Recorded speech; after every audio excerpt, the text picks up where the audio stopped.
the City podcast.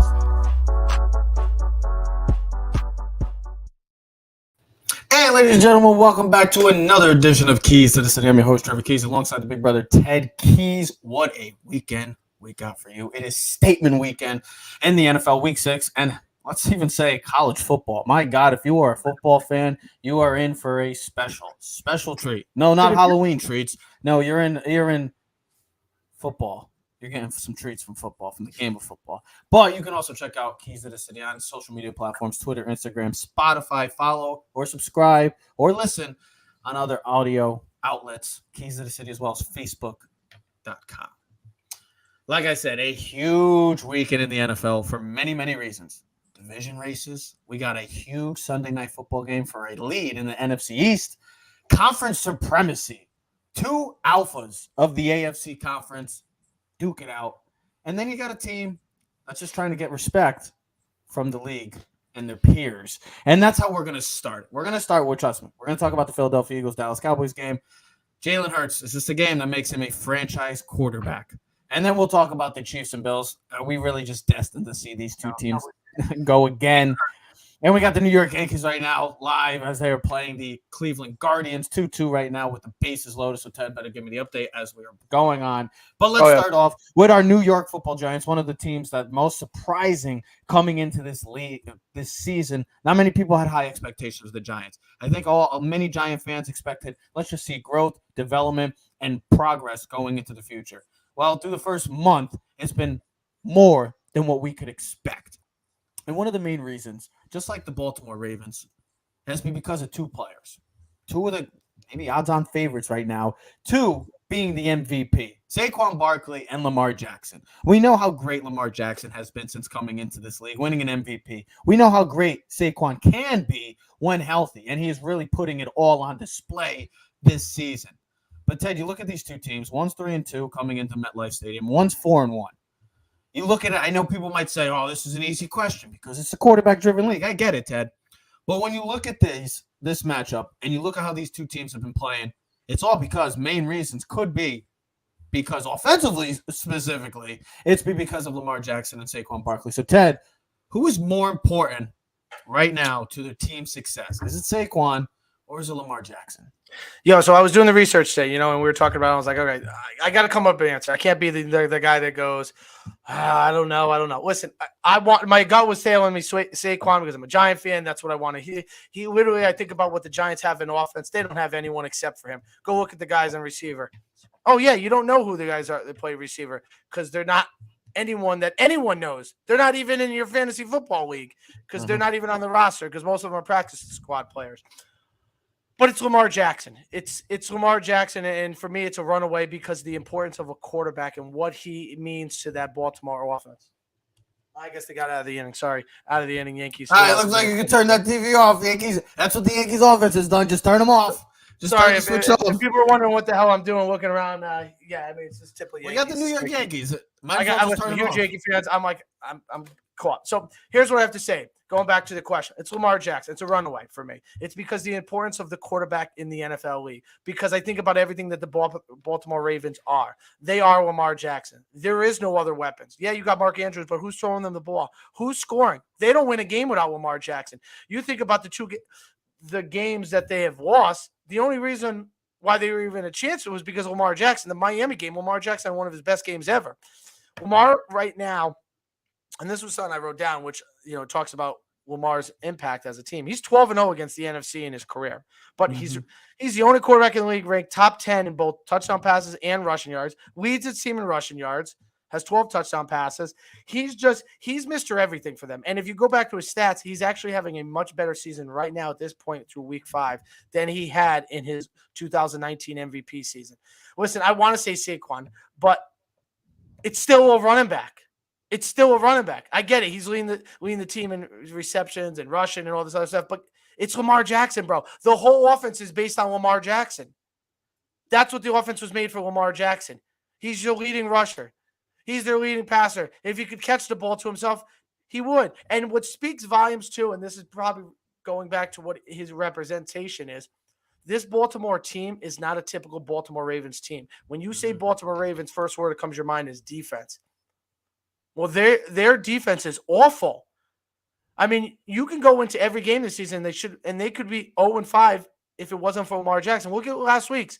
Came down to the last drive, and Lamar Jackson was the key component of that entire drive. And I believe it was a third down run that he had like a 17-yard run that set up Justin Tucker's winning field goal. But that's why Lamar Jackson's importance to his team and his success. And the only reason why you would even consider Baltimore Ravens a Super Bowl caliber team is because of Lamar Jackson. No other reason. Their defense has been hurt for injuries. Their defense has been one of the awful. They had the worst pass defense in the league. Their running backs haven't really done anything. Justice Hill's missed time. J.K. Dobbins has missed time. Bateman, who I have on fantasy, I thought he'd have a decent year. I think fantasy's been a weird year in general for many. No, listen, their only key component on their team is Mark Andrews. And you're going to say, well, he's a stud. Yeah, he is, but someone's got to get him the ball. And someone that has to respect the running game. I think it's so obvious to say Lamar just because he's literally possibly the greatest weapon in today's sport in the NFL. Just because I know he's a quarterback, but he is an all-around, just fascinating, exciting, the most exciting player in the game of football. Trev, he's averaging 214 yards passing a game and 74 yards rushing. I believe. Oh, no, that was Allen. Allen's second in the league in rushing as a quarterback. Yes, listen, I mean, if I had to rank my 3 best quarterbacks this season, it's Patrick Mahomes, it's Josh Allen, it's Lamar Jackson. And then there's everyone else. That's my statistic. That's how I would rank my quarterbacks this year. Those are my 3. Those are the 3 best quarterbacks. Sorry. Hurts is in the sense of like how it's been played. I get it. But Hurts is not in the same league. What, he's got 4 touchdown passes? Dude. He's like what Lamar was like 2-3 years ago. Get to his level. You're still not on his level yet. He hasn't earned the respect. He doesn't have an MVP. He's got one decent season. Well, he's 5-0. The Eagles haven't played anyone yet, but we'll get to that game afterwards. Let's get back to what you were talking about with Lamar and Saquon. No, I get it. Look, I know it's so cliche to say Lamar and stuff because it is a quarterback-driven league and what he brings to this offense and this team in general, this franchise, and probably is more different than any other year, Ted, because you did speak upon it, is the fact that this defense is god-awful. All your signs point to you really can't go wrong with this question. That's the fascinating part, is that you can't go wrong with this question because both of these players have been everything to these franchises this season. The Baltimore Ravens, I mean, yeah, they have 2 losses because of their defense, but realistically, if it's not for Lamar, they could be 1-4. We're talking 0-5. And for Saquon Barkley, there's a combination of, I get it, the coaching staff, what a great coaching staff can do, but they're not even utilizing Saquon to maybe his full potential. We see that Saquon's leading the league in total yards. We see that he's second right now in rushing, only behind Nick Chubb. But he's not even getting heavily utilized in the passing game.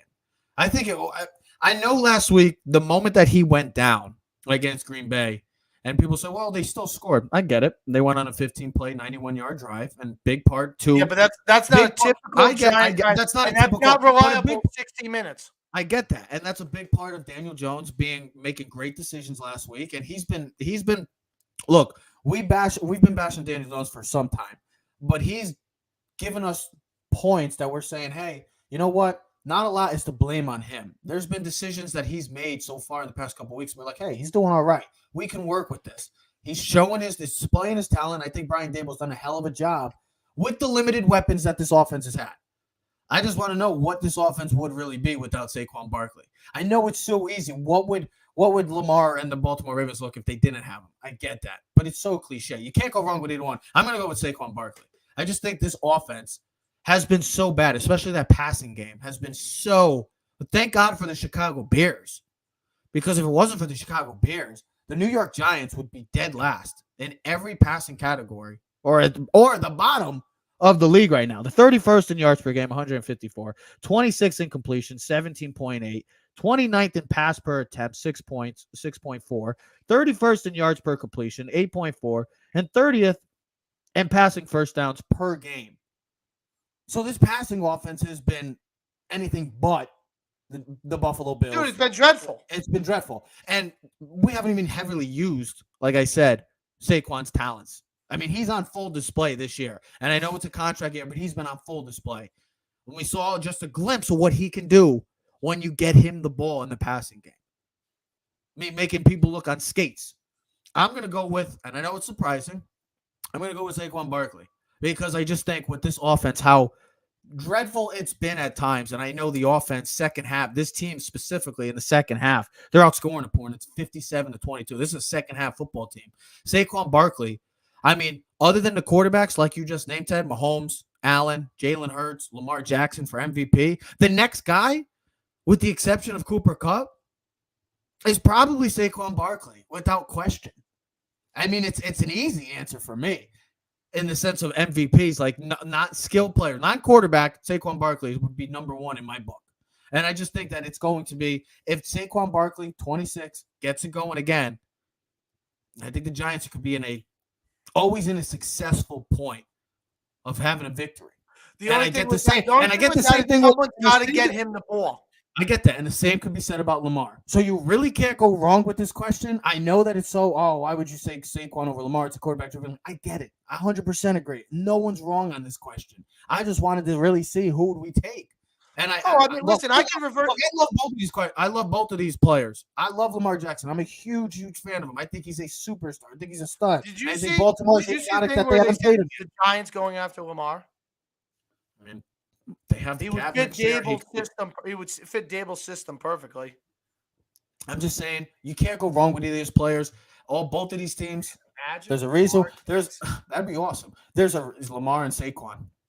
There's a reason why Saquon and the New York Giants are 4-1. It's a combination of I know the defense has been playing great, the coaching staff, but offensively, the reason why the New York Giants are worth watching is 2-6. Same can be said about the Baltimore Ravens and LJ8. Well, we'll see. Speaking of this, so we'll find out which one has a bigger impact. I mean, because I can't wait. I mean, there's three massive games. Let's be honest, probably four. Well, what makes this game interesting is Martindale's a former defense coordinator. He's aware of Lamar. But the funny part is Greg Roman is also an offense guy, and he knows what Martindale likes to do. So it's going to be fascinating. It's going to be a great chess match. Giants should have some of their key players back, which should help defensively. Leonard Williams looks like Wanda Robinson could be back. That could be huge. I mean, just a quick thing. Saquon's on pace with what he's having right now. He's on pace for 2,300 scrimmage yards and 1,800 rushing yards. I know it's only projections and just what he's on pace for. I don't know what the future holds, but if he stays healthy, Saquon could do some special things as he's done so far in the first month. Well, this matchup, there doesn't need to be an introduction. We remember the last time these two teams played. It may go down as the greatest playoff game, maybe in the history, maybe to some, maybe the greatest football game and the craziest football game that many of football fans have seen. And you look at how this crazy AFC has been this offseason with the moves, the receivers, the quarterbacks. But ultimately, when you look at the first month, good luck trying to beat with these two teams. Don't really see it happening. So, Ted, we get the matchup of all matchups. Josh Allen, Patrick Mahomes, Chiefs, Bills. It's like a Brady Manning rivalry. It's just fascinating to see that these are the two best quarterbacks in the world right now. And there isn't really a debate to me. You could have a debate. You could try. Go ahead. These are the two best quarterbacks. Ted, you look at how this AFC's been. You've seen how it's been in the first month. A lot of question marks. These two teams don't have a lot of question marks. Maybe if you really, really want to go under the microscope, okay, I understand. There's no perfect team. But, Ted, are we destined to see the Buffalo Bills and the Kansas City Chiefs playing late January for a right to go to the Super Bowl? On October 14th? Yeah. What do you mean on October? Don't change your pick. There's no way in hell that somebody in the AFC is beating one of these two teams in the playoffs. Well, you would have never thought that last year either, but the Bengals made a run. So the Chargers could get help. Yeah, listen, and then Brandon Staley will go for it on inside his 10-yard line and say, yeah, great. Let's go give him a chance. Let's go do that. Yeah. There you go. Just say that right now. Yeah, absolutely. By far, these are the two best teams in the AFC. There's a whole nother level or a whole nother tier of teams. There's some good teams in the AFC. Yeah, absolutely. We just talked about Baltimore, but they got a lot of deficiencies. We already know about their pass defense. The Chargers, they're very unhealthy right now. I don't know what to make of them. Brandon Staley is very questionable. Almost blew a game last week for them. Oh my God, I still can't believe what he did. But we won't get into that. He might get fired just because Denver can't score a touchdown. Oakland can't get in the red zone. They got a whole nother different issues. You know, the AFC South don't take anyone seriously. So and then the AFC East, What, the Jets? Miami? I mean, come on. Tua, yeah, it was nice. They're a great story, but he's hurt. They're not consistent, and it won't matter because they won't be playing in Sunnyside, Florida. Late January, they'll be playing somewhere cold, which means Tua will cramp up. And when I mean cramp up, the game will just be too big for him. These are the two best quarterbacks by far in the league. It's not even close. You can put them one or two, however you see fit, but they're the two best teams. You already know who I got. Oh yeah, absolutely. But here's my thing. They're the two best offenses in football. You have the two best quarterbacks in football. I think there's the only deficiency you would say is the Chiefs a little bit because of their defense. They're still trying to fine tune some things, but that seems to be a question with them every year during the regular season. And then they get it together in the playoffs. Yeah, I mean, if you want to go check out our TikTok, Instagram, Twitter, whatever video, we posted our predictions this week. Of course, me and my brother on the opposite sides of this. Trev took the Bills. I took the Chiefs. Mahomes, underdog at home, never been done. That's got to spark something. And I think everyone, because they're on the Bills, Chiefs are going to win. You don't think the Bills are forgetting what the last time they went to Arrowhead? Oh, yeah, absolutely. Yeah. I'm just saying, I mean, you look at these two teams. I think for your question, this is one of the easier questions that we've got answered right now. Absolutely. If this could be the Super Bowl matchup, I would say this is the Super Bowl matchup right now. These are the two best teams in football right now. I watch the Chiefs. They should be undefeated right now. Whatever happened to that Colts game, whatever. It happens in the NFL. We've seen things like that before. Weird things happen. The Bills, I mean, literally, they were the better team, but they just got worn out in the sunny side of Florida. But that's what happens when you play in a 17-game season. That's why what happened with that Patriots team is pretty remarkable, that they were still able to go 18, 19, whatever. No, it doesn't really matter because they didn't win the Super Bowl. Was pretty incredible. So, yeah, I mean, good luck trying to beat these teams because as bad as the Chiefs' defense is, doesn't even matter. Patrick Mahomes could be down 10, 17, 21 points. Well, he was just down 17 on Monday night. I know. That's why I said that, and he was down 21 against Houston. But it doesn't really matter. He finds a way to win and come back every single time. And guess what? I would say just good luck to anyone else in the AFC for the next 5 to 10 years. Unless something drastic happens, these two teams will either be in the Super Bowl or the Conference Championship and be hosting it every single season. The way I look at these two teams right now, perfect example, is the Indianapolis Colts and the Tom Brady New England Patriots. Doesn't matter. Once in a while, you get a spark. Maybe Baltimore wins one, or maybe Pittsburgh sneaks in 1 year like Cincinnati did. It's not going to happen more. 9 out of 10 times, these two teams will be either hosting the Conference Championship or playing in the Super Bowl. We've already seen it since Patrick Mahomes has started. He's had every single AFC Championship game in Kansas City, and I think this year it happens again. Yeah, more or less, it's going to be you're going to see these two teams. Thank God that the Bengals. Well, we'll see what the Ravens do, and the Chargers have some of the elite quarterbacks in this league too. I mean, you look at these two teams. Ted, you said it. First and second in scoring, both averaging over 30 points a game. The Bills. That defense is nasty. Do you know they got 3 guys, Gregory Rosa, Boogie Basham, and Von Miller, all ranked in the top 20 of PFF pass rush grades? My big thing about this game is how's Kansas City going to slow down this Buffalo offense? Because they're clicking on all cylinders. And we know that their red zone efficiency this year, the Bills, 55%. Oh, no, they're 55%, I should say, on third down conversions. How are you going to stop this team on third downs? Here's the thing. The Raiders moved the ball on this Chiefs team. The Raiders had a golden opportunity to win that game on Monday night. We know what this Bills team can do. We just saw what they did to the poor Pittsburgh Steelers. They can score in buckets. And third down conversion is a huge, huge part of the game of football. And well, here's the other thing. Josh Allen's ability to... Oh, by the way, the Chiefs, they're second. So who's going to stop somebody? That's the question. Which defense is going to make the stop? Well, I wouldn't say... Hold on. That's why you bring in Von Miller. That's why you bring in Von Miller. So you side with Buffalo.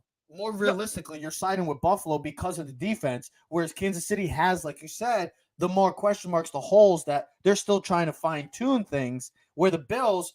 Yeah, they got the injuries in the back end, but you still have that pass rush that can get after Mahomes. I won't bet against Patrick Mahomes. I'm taking my chances with Josh Allen. I'm just saying that.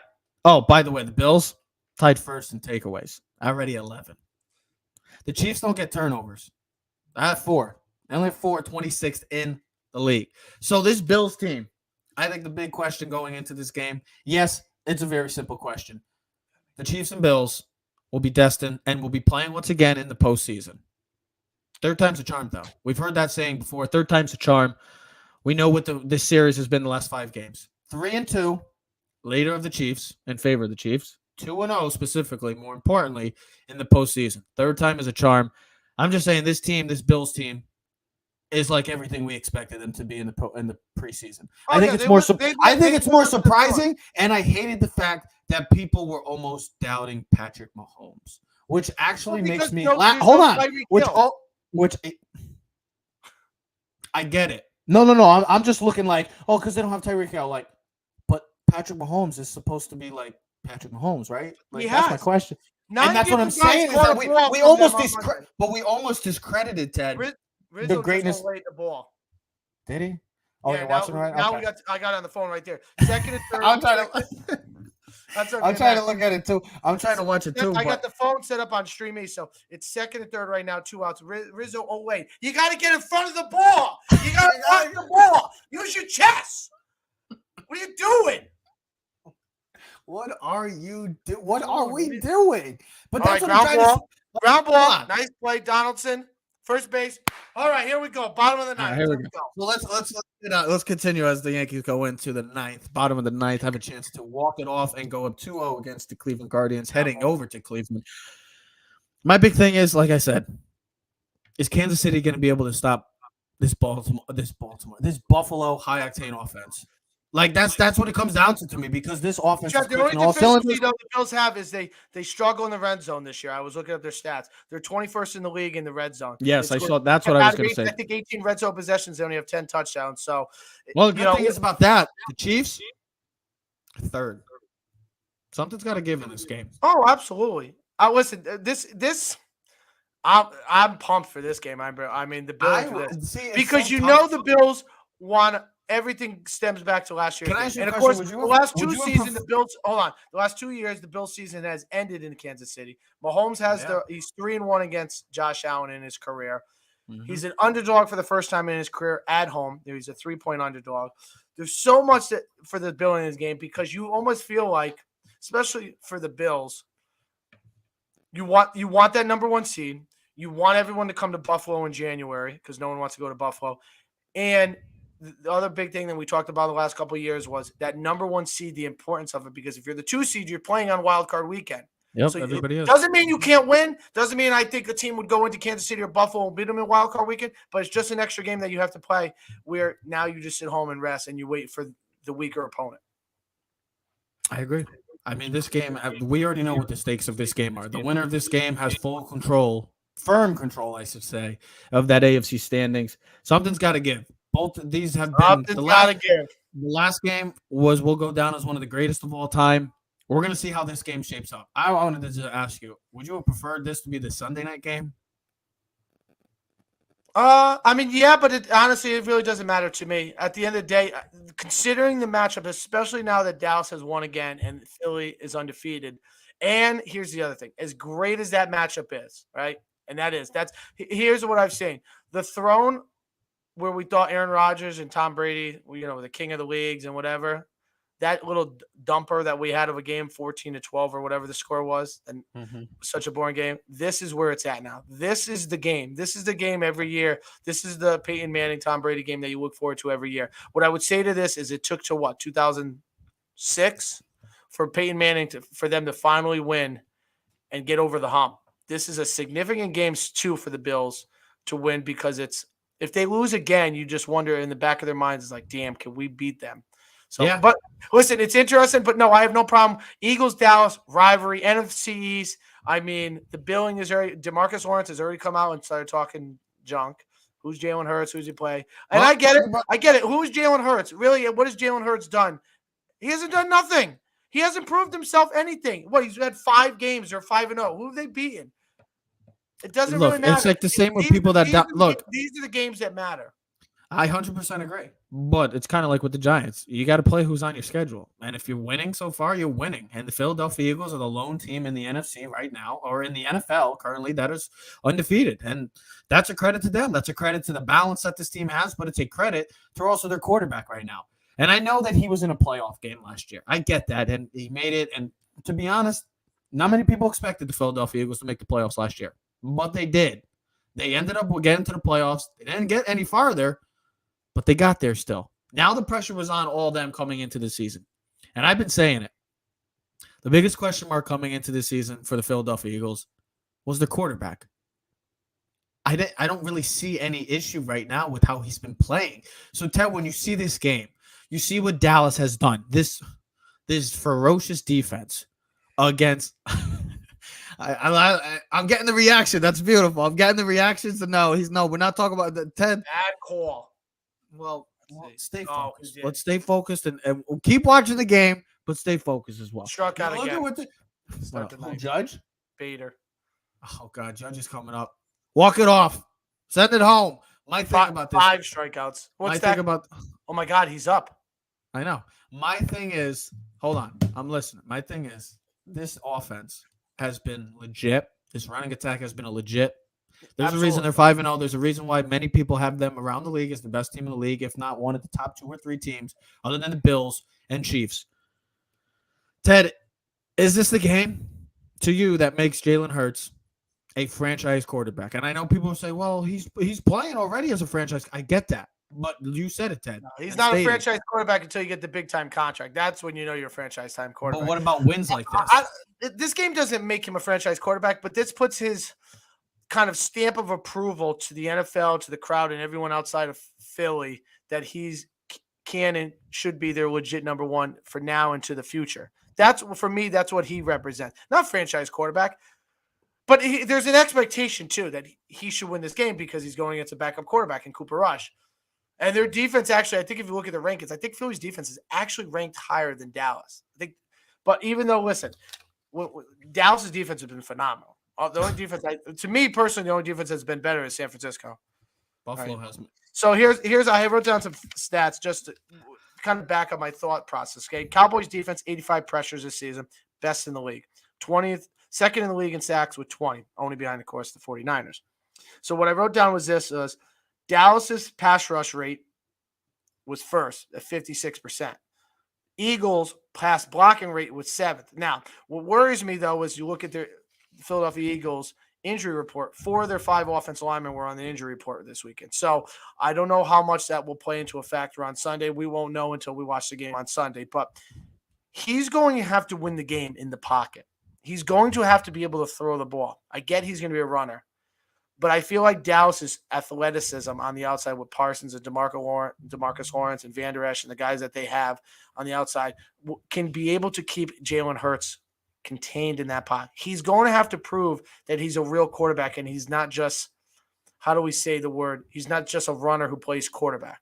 You know what I mean? Whenever it was Lamar, it was like, hey, how good of a quarterback is he? He's a great runner. Can you beat me with my arm? Can you beat with your arm? But that's how you become a significant franchise quarterback is you start winning in the pocket. That's what Lamar Jackson is. He's improved. Josh Allen, that's what he's in. Instead of jumping over linebackers, now he's just throwing bombs and throwing for 424 yards in 3 quarters. All right, that's what makes you a top-notch starting quarterback in the football league. This is a significant game, because what they're going to say is if I think it's a significant game for both franchises. Well, absolutely. But here's the thing: there's going to be an excuse already built in for Dallas because Dak's not there. All right. I don't see any. I know, but that could be the argument. I get it. Ground ball out. All right. Come on. Don't worry about it. Forget about the Yanks. They're not giving us anything exciting. If Jalen Hurts loses, though, it's going to be like, well, look who you played. You haven't played anyone. All the teams you played are really poor in the league. And when it came to it, and this will be their best opponent that they'll play all season so far. Vice versa to Dallas. This will be the best team that Dallas has played all season too. So This kind of puts an onus on both teams. What defense/offense can prove it, right? Dallas really has kind of been the bully and picked on everyone. The Rams I don't look at the Rams as a considered offense right now because we know they're not. Stafford, the offensive line, there's no Allen Robinson's a boss, no Beckham. Really, it's Cooper Kupp, and that's it. There's really no one else on that team. Yeah. So with that being said, this is going to be a great matchup. This sets up for Jalen Hurts, though, to prove it. Like, if you want to write, is this a prove-it game for me? Absolutely. This is a prove-it game for me that Jalen Hurts, if he's going to be a franchise quarterback, if he's just going to be one of those guys where he beats up on all the bad teams, and then when the good teams face, he can't overcome his deficiencies. This game It means pretty much. I mean, this is the biggest game in Jalen Hurts' career, without question. Oh, It's absolutely. The Sunday night. playoff game didn't mean anything last year because there It's was no Sunday. expectation for him to be Yeah, there.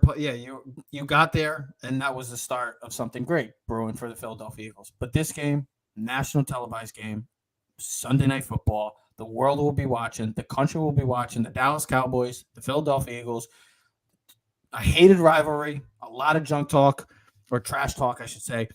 It's funny because you look at this. Eagles rank. Listen to this. Eagles rank first in pass blocking. They have a pass blocking grade of first. They're 11th in run blocking. The Cowboys are first in pass rush and 11th in run blocking.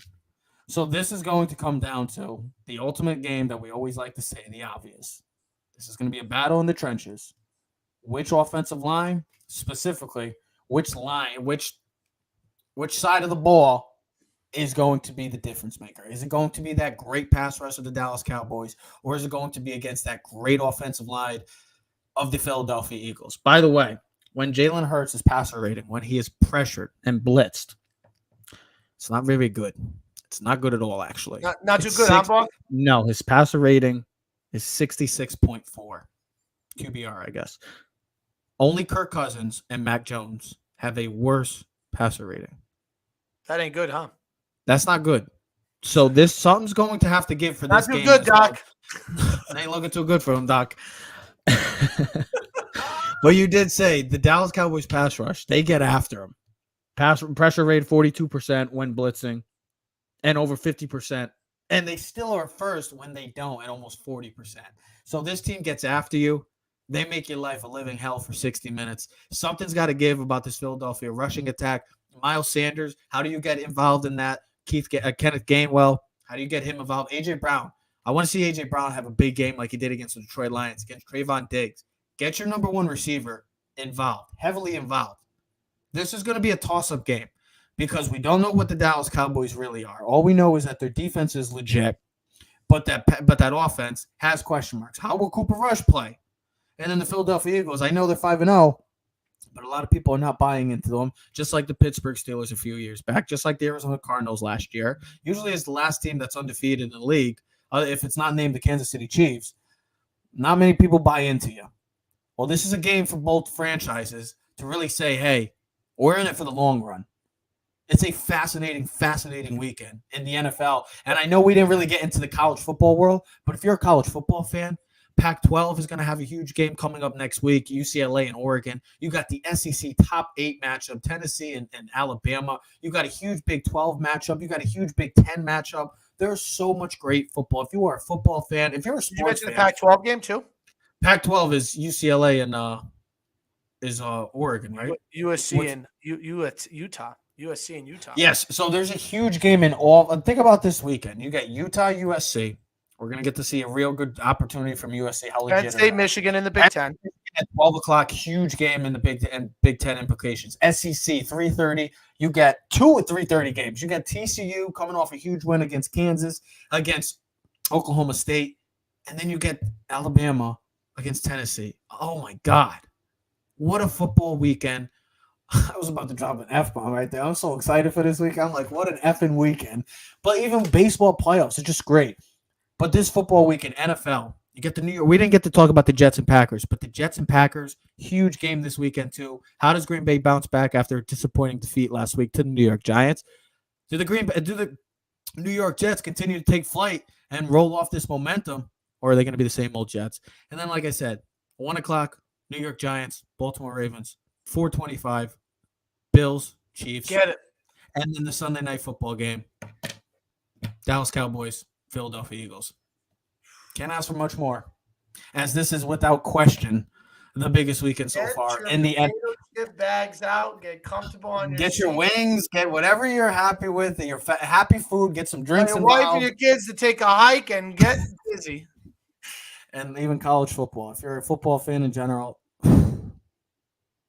what a weekend it's going to be. A statement weekend coming in college football and in the NFL. And we will continue with baseball as well, too. Woo! God almighty. I love having weekends like this.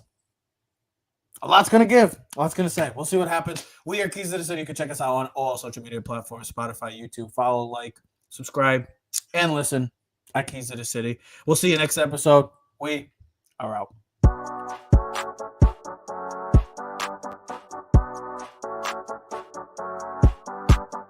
You are now in tune to the Keys to the City podcast.